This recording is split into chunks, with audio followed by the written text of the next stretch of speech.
Joshua, thank you for joining me today. It's a pleasure to be here, man. You look at me like, who are you? What do you feel like is the biggest struggle with self-doubt? The biggest struggle with self-doubt, I think the first thing that pops up in my head is how easy it is to continue having the thoughts that you have that causes self-doubt initially. Right? Like reinforcing the negative self-talk? Yeah, reinforcing. Because it's so easy, because I think most of us are so conditioned to think that about our own self. And so when you have a little bit of self-doubt, it's really hard to interrupt that thought pattern with like, no, I'm actually, I can do this, you know, versus like, man, I don't know if I can. And then we're really good at validating the reasons why we can't do something. And why do you think that is? Because I noticed that with, myself too, and my struggles with self-doubt. One of the things I think is that it's that cliche of we're just our own biggest critic. Mm-hmm. There's that. I think a lot of it can also be your influences maybe growing up, or your influences that you currently have. So like, especially like right now, who are the people that you're hanging around with that reinforce the positive outcomes for you versus like, you know, who's feeding into, I mean, I'm sure your friends aren't feeding into that, but like, are they pushing you in a direction that reinforces that positive outcome versus the negative? Right? So what are some signs of people that aren't?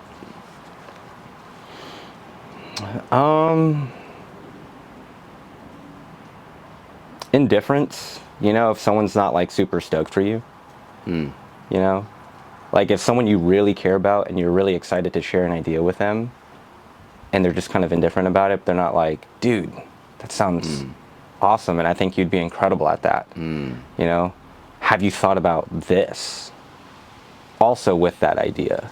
Like now, because if they're asking a question about what you're thinking about, they're curious. They're engaging. They're engaged with what you're doing because they care. Yeah. Right, and it's almost like take note of the friends who get excited for you. Yeah. Take note of those people, and who's always who's siding with you and encouraging you, and when they hang out with you, do they follow up on that? You know, and sometimes, you know, us personally, we're not the ones that, you know, I could come hang out with you and I could completely forget something you're working on. So it's not always, you know, it's not always like anything personal by any means, but like, if they do, you take note, you're like, damn, like, thanks for asking, because I've been having, you know, you're just thinking to yourself now, like, man, I've been having some doubt about that, but this guy's curious enough, probably because he cares enough. Probably because that person wants to see the positive outcome for you on that. You know what's interesting to me? How wrong we can be about our self-doubt. Yeah, dude. Yeah. What comes to mind for you when you think of that? Dude, the other day when we were in the car and you're like, I'm a sponsored athlete with this gym, but I don't really understand why. I'm like nothing compared to these guys. And I'm like, bruh. It's very true. What? Yeah. What? Yeah.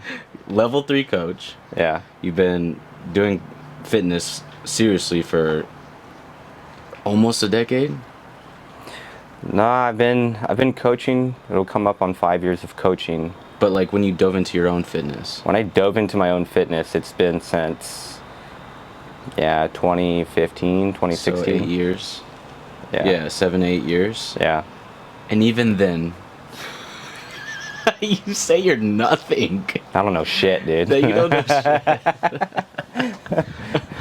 I don't know. I just think in times in my past, I had all the evidence to support that, I do know how to make videos, for example.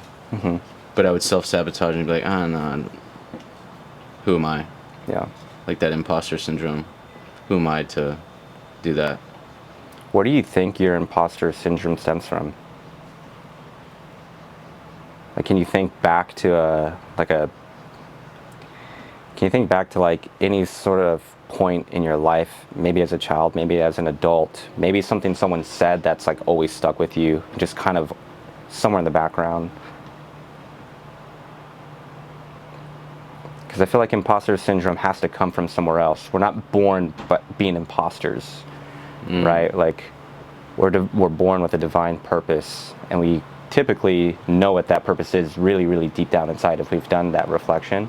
But it's like, at what point did someone or something tell you that you weren't meant for this or good enough for this? Or, yeah, like, where does that even stem from for you?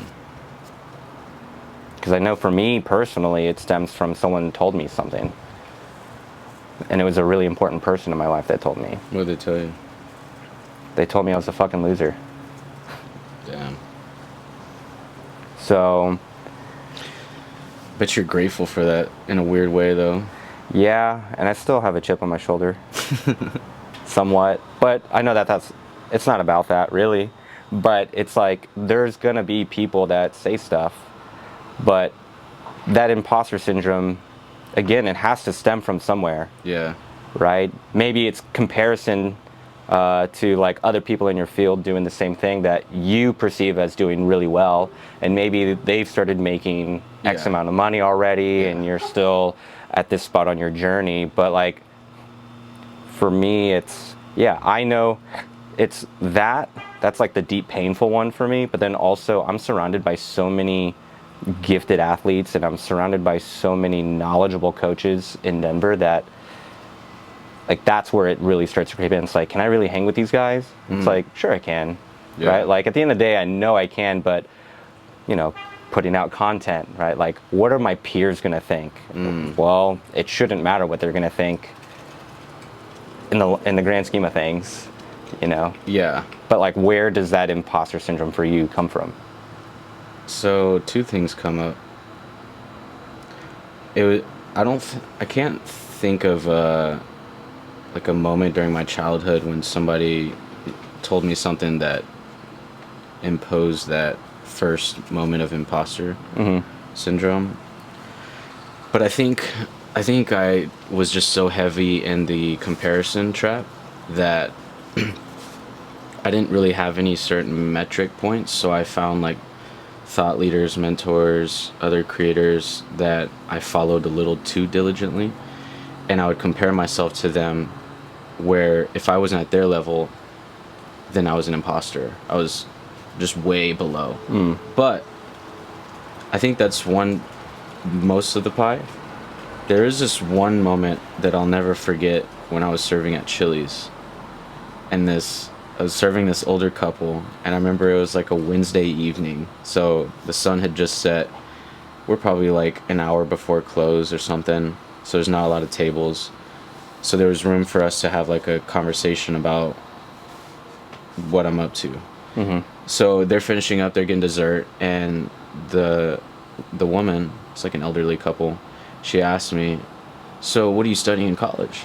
And I told her, oh, I'm studying finance with a minor in marketing, but I really want to pursue a career in photography.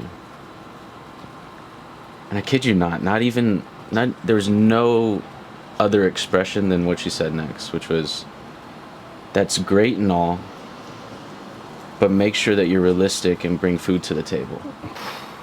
I will never forget the way she made me feel at that moment, bro. Realistic?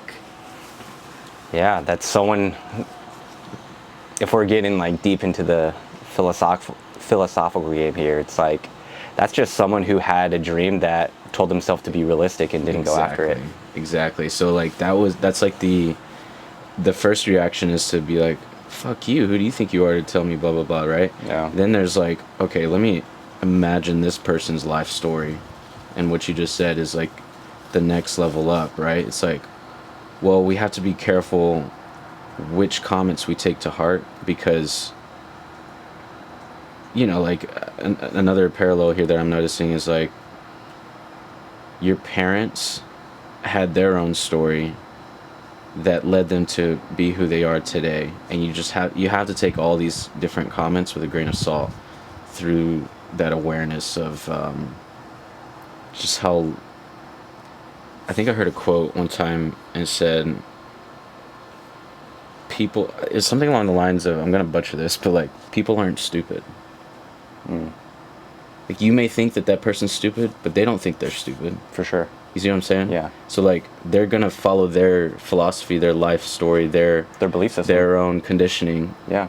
And if you're not careful, you'll pick up on that conditioning, and that's part of like what is so impactful with the internal work, is like unpacking your childhood and your conditioning and asking yourself like, oh, is this scarcity around money serving me? If it's not, then how do I rewire that? Yeah. What's coming up to my mind is something that we've talked about over the weekend.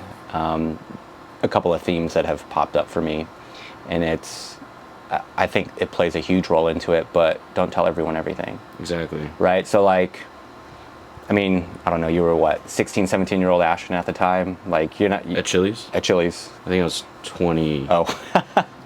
21 maybe. 21. Still a baby. Still super young, right? But like, I think not telling anyone anything gives you the power to kind of repel against that self-doubt. Because if you're telling everyone all your plans, now you're having to live up to everything that you told everyone. You know what I'm saying? Like, subconsciously, you're like, I've been telling people that I'm going to do this, and like, now you're stressing out about how you're doing it, what it looks like in the process, right? Blah blah blah. Exactly. You don't want to show people that you're struggling or whatever it is, right? But like, if someone asks me like, if it's not like a mentor or a coach, and they're like, well, what do you want to be able to accomplish with this business? If I told some random person I want to make $30,000 a month, being one of the, premier coaches out there, they would probably look at me like I'm fucking crazy. And if I told with a list, and if I told any of my peers that, like anyone who I was acquaintances with at the last job that I was at, any of the members, any of the other coaches, if I told them that, they'd be like, who are you, dude? Who do you think you are? Who do you think you are? Kind of thing, right? Yeah. And it's just like, don't tell everyone everything. You have tell your mom, and then tell whoever else, because your mom, hopefully your mom is always going to be like, honey, at least my mom would be like, honey, I know you can do it, and I believe in you. Awesome. Yeah, and it's just like, that's what you want. Yeah. Right. And so going on, just continuing to piggyback off of like what's causes self-doubt for you, or what might cause it for other people, is just like, just don't tell anyone your plans. Yeah. Or just be careful. Yeah, like tread very lightly, because like the more you hold that onto that yourself, the more mysterious it is to everyone else when you start doing things that are kind of putting you in the direction for whatever outcome that it is that you're going for. But it's like, you hold on to all that power. It's self-empowerment. And it's, and what I love is that it's biblical, and it's also secular. Like, it tells you the same thing. Just keep your mouth shut and work hard. Yeah. Like, that's really the basis of it all.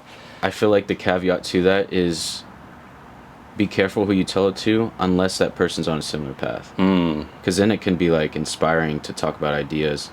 But the caveat to that is to be careful about letting out too much dopamine from just talking about what you're going to do. Because I've noticed that, like, in my experience, I'll tell people like, oh yeah, I'm gonna get this, and I'm gonna start producing, and I'm gonna blah blah blah blah, and then I never produce because I already let the dopamine out, and their response like, oh dude, I think that'd be great for you, like that'd be awesome. I'm getting that positive feedback that's taking away the dopamine. I have the release, the serotonin release now, but it's taking away the motivation, the dopamine to actually go do the thing that would have gotten that reaction had I done it. For sure. So it's so interesting how there's like, everything is so nuanced, right? There's no rules. Yeah. You can only just learn as you go. And I think life is just a journey of understanding yourself and what makes you tick, what gives you self-doubt, what overcomes that, what counteracts it. And the more you just build on that understanding of yourself, the more enjoyable you are to be around, the better work you do, the the more fulfillment and joy you feel in life, and the more impact you have on others. But it all starts with you like unpacking the conditioning. Why am I operating this way? Why does my thoughts lead me to this place, which leads me to these feelings, which lead me to not take action, etc. And just like flipping it all. Yeah. It's almost like somebody who doesn't believe in you is just as useful as somebody who does, in a weird way, because sometimes that chip is on your shoulder is useful. It's just a matter of like knowing when to take it off. So everything is good in moderation. You know, like nothing is necessarily good or bad, I guess, is what I'm trying to say here. Everything can be useful within certain conditions. It's so funny that you say that. Because we were just talking about how you needed to surround yourself with all positive people, but at the same time, you need a few of those people to doubt you. You need some of those people. Yeah, dude. You need them, man. Just like Kobe said, if you didn't have haters, you're not doing something right. Exactly. It's an indication that you're doing something right. For sure. If everybody loved what you're doing, you'd be like, why is there sunshine every day? Yeah. I kind of miss the rain. Exactly. So with all, in terms of self-doubt and imposter syndrome, what do you feel like 10 years ago you needed to hear that would have made all the difference, that would have allowed you to step into your purpose, to step into alignment, to get out of your own way, and to really start appreciating life for what it really is, as opposed to this like conditioned, masked version of your experience? Don't put your identity in anything. Ooh. Be okay with being yourself. Ooh, I love that, bro. Yeah. I love that. Yeah, don't attach yourself to any title, any outcome, anything. Just be yourself. And when I say be yourself, like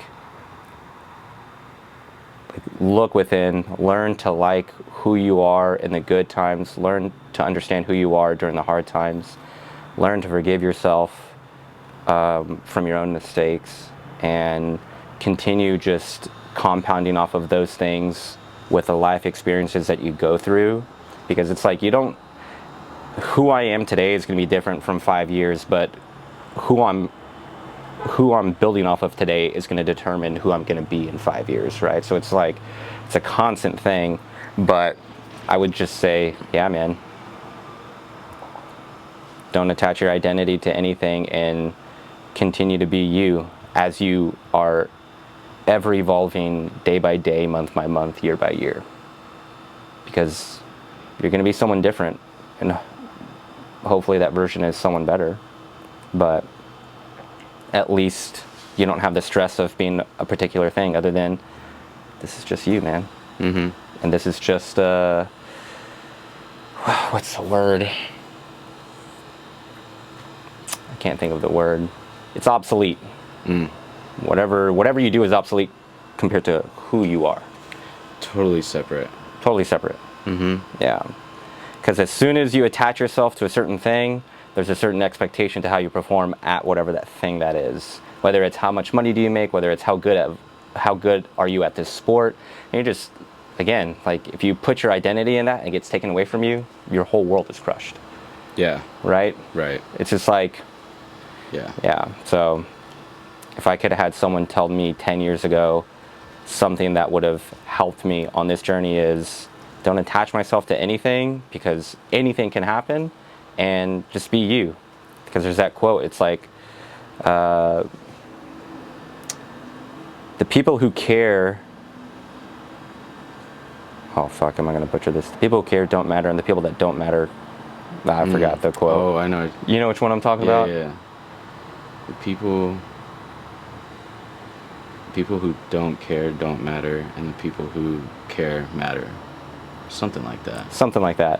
I mean, you get it. I mean, you understand where I'm coming from. But like, if you're just not attaching yourself to anyone or anything, if you are being yourself, the right things are going to come to you at the right time, whether good or bad, like you went over earlier, because the bad is going to serve some sort of purpose, but like you're just going to allow for life to flow in the divine way that it's supposed to for your life. And then everything that comes along, yeah, it's just meant for you, right? And even if it's not meant for you, the thing is you're always going to be course corrected back. Exactly. So there is always something bigger at play. Always. Your job is to get out of your own way so that that bigger picture can fulfill its purpose. Yeah.